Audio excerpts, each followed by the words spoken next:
5. Chester goes into his act. The next morning I was awakened by a scream.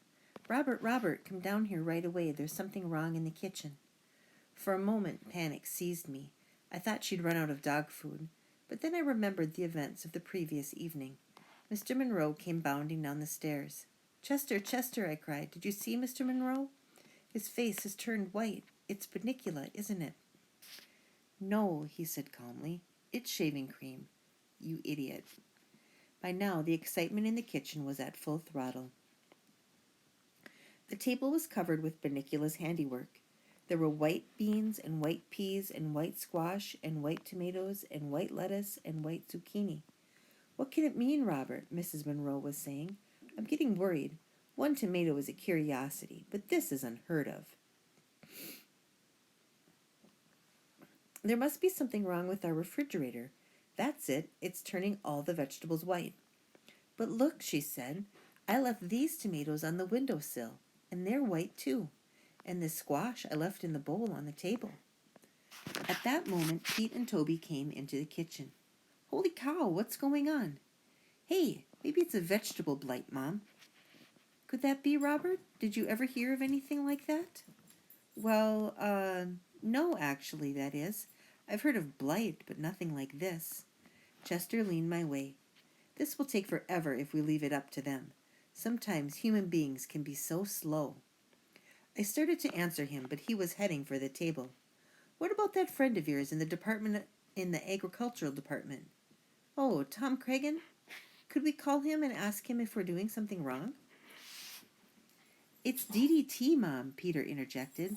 "I know about this stuff. It's because you buy vegetables that aren't organic." "All vegetables are organic, Peter," Mrs. Monroe replied. "That's not what my teacher says. See, Toby, I told you this would happen. They're using chemicals on our food, and if you're not careful, you'll turn white too." "Like Dad?"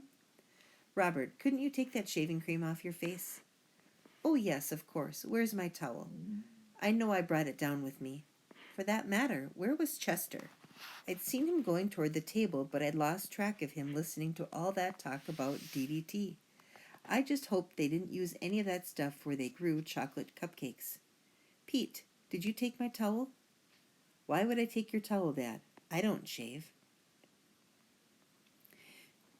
Just then the door swung open. I could not believe my eyes. There was Chester, with Mr. Monroe's towel draped across his back and tied under his neck like a cape. That was strange enough, but on his face was an expression that sent chills down my spine. His eyes were wide and staring. The corners of his mouth were pulled back in an evil grimace. His teeth were bared and gleaming in the morning light. He cackled menacingly and threw back his head as if he were laughing at all of us. I thought he'd completely lost his mind. "There's my towel. What's the matter, Chester? Were you cold?"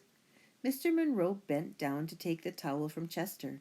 Before he could lay his hands on it, Chester flipped over onto his back, closed his eyes, and folded his paws over his chest. It was a hideous sight. He opened his eyes wide.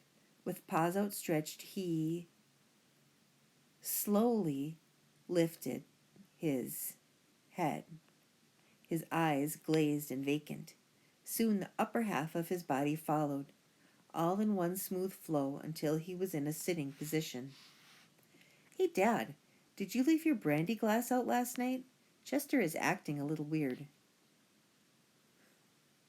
"Well, son, cats are funny creatures." I glanced at Chester. He wasn't laughing. "Psst!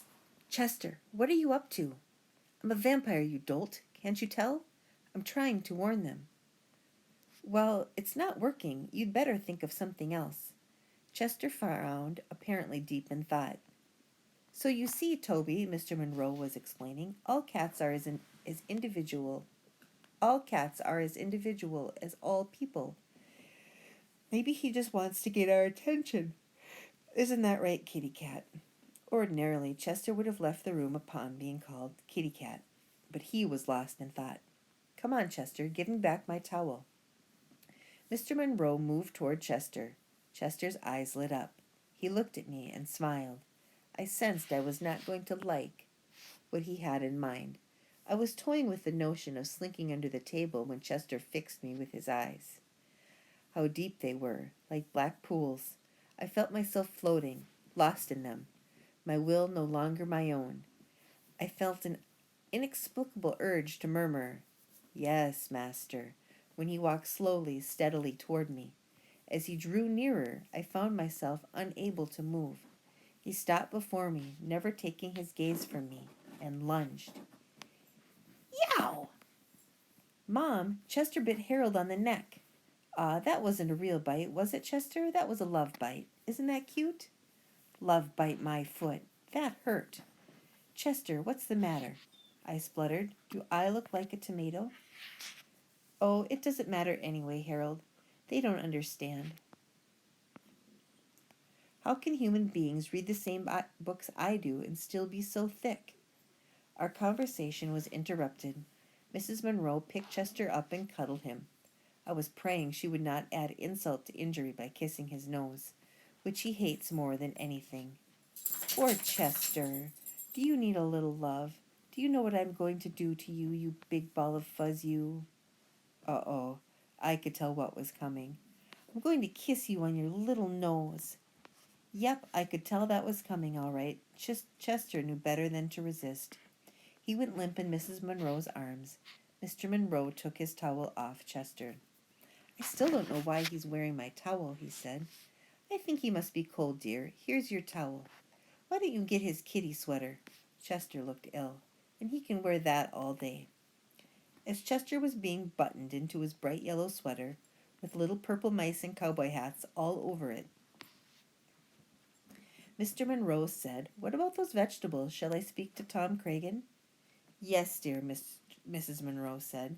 "Why don't you? I'm sure there's some explanation. In the meantime, I'll change markets. To tell you the truth, I'm really much more worried about Chester. We better keep our eye on him." Chester and I did not speak until late afternoon. I was busy nursing my neck, and Chester was busy hiding under the sofa, too embarrassed to be seen. When we did speak at last, it was a brief exchange. "Hey, Chester," I called when he finally crawled out from under. "We don't have to worry about vampire bunnies any more. All you have to do is stand outside his cage in that sweater, and he'll laugh himself to death." Chester was not amused. "That's right, make fun, all of you. No one understands. I tried to warn them, and they wouldn't heed. Now I'm going to take matters into my own hands." Whereupon Chester and his 16 purple mice went into the kitchen for dinner.